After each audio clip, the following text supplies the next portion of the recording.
तळ्याखोऱ्यात राहणारे, शेतीबाडीमध्ये जाऊन बैल विकणारे, बकऱ्या विकणारे, बोकड विकणारे, अशा वेगवेगळ्या 347 जातींना एकत्र घेऊन महाराष्ट्रात ओबीसी वर्ग तयार झाला.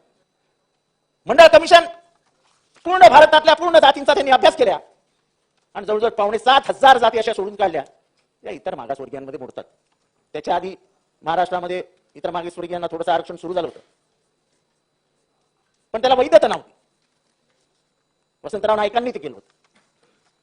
पण अध्यक्ष महोदय बीपी सिंग आणि बीपी मंडळनी जे केलं ते या समाजाचं स्ट्रक्चर बदलून टाकलं. पहिल्यांदा वंजाराची, माळ्याची, धनगराची पोरं डेप्युटी कलेक्टर, असिस्टंट कलेक्टर, बंजाऱ्यांची पोरं म्हणून दिसू लागली. मला कौतुक या गोष्टीचं आणि तुम्हाला सगळ्यांचे कौतुक करावं असं वाटतं. आरक्षण म्हटलं की तिरक्या डोळ्याने पाहणारी माणसं आज आरक्षणावर बोलतात. म्हणजे बाबासाहेबांचे किती उपकार मानावेत.